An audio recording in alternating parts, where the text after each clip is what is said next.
Life and legacy of Dr. Martin Luther King Jr. And today, we're honoring one of the women who helped pave the way for Dr. King and really the fight for civil rights. Yeah, her name is Ida B. Wells, and she was a journalist, an educator, and an activist who co-founded the NAACP. Her work inspired generations of leaders, and it only makes sense that Barbie added Ida B. Wells' doll to their Inspiring Women series.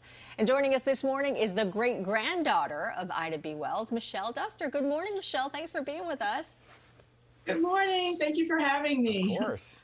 Wow, right? I mean, what was your first reaction when Mattel reached out to you with this idea to make a Barbie doll in the likeness of your great-grandmother? I was really surprised and honored that, Barbie would decide to create a doll to recognize and celebrate my great-grandmother, Ida B. Wells. It was just such an honor for Mattel to decide to do something like that. Did your family have input on the doll, how she looked, and what the outcome of it? Absolutely. My brother Dan and I worked very closely with Mattel to help make sure that the doll looked as close to my great-grandmother as possible, and also everything about her was historically accurate as far as her dress and the background that's on the packaging and everything, so it would be as authentic as possible. Yeah, the doll's even holding the newspaper that your great-grandmother co-owned and edited. Can you tell us about that? Yes, she was the co-editor and co-owner of the Memphis Free Speech when she was in her late 20s. She was pretty young. Wow, that's amazing. And that was the newspaper that really spawned her whole civil rights activism. Yeah. I mean, there was so much more than just having an Ida B. Wells doll here, right? Because this is really about continuing her legacy of journalism for young writers as well. You know, she had a quote that said that the people must know before they can act, and there is no educator to compare with the press. That always has stood out to me. But can you tell us about the campaign about journalism here that Mattel is now committed to as well in carrying on her legacy?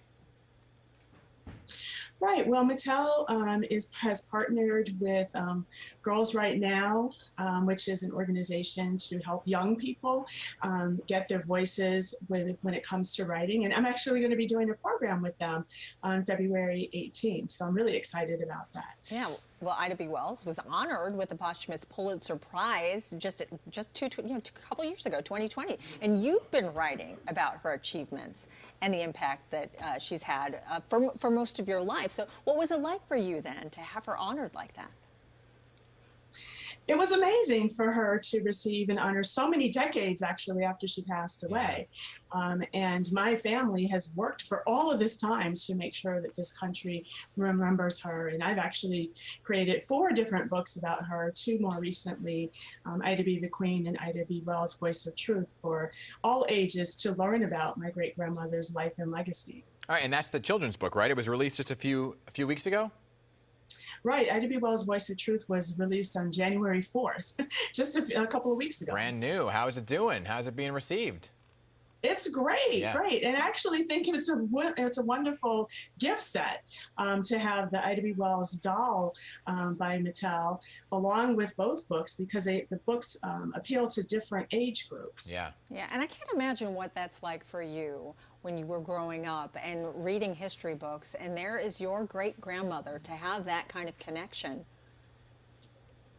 Oh, absolutely. It is definitely a unique experience having a historical figure as a family member, but I learned about her from my grandmother, who was Ida's daughter, and also, through different books and historical kind of activities, I've learned more about her in different ways.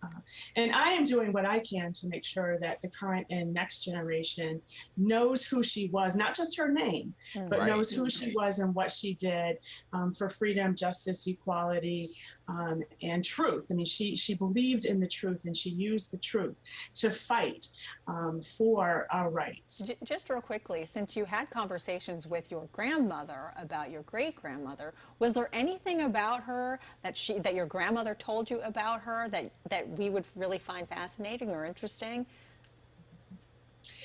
Well, one of the things I personally find interesting was what her personality was like. Well, one of the things I personally find really funny about her is that, funny and kind of inspiring is that she really did not like to cook. Um, and actually, my great grandfather, her husband Ferdinand Barnett, was the cook in the family. And so, if you think about the time period that they were living in, that was very progressive. And I love how she was like, "You go ahead and cook. I'm okay with that." You know? Exactly. Well, I'm loving that you have continued on writing as well, right? Because writing runs in the family. Michelle Duster, thank you so much for being here and sharing your great grandmother's legacy with all of us. We appreciate you. Thanks for having me. Of course.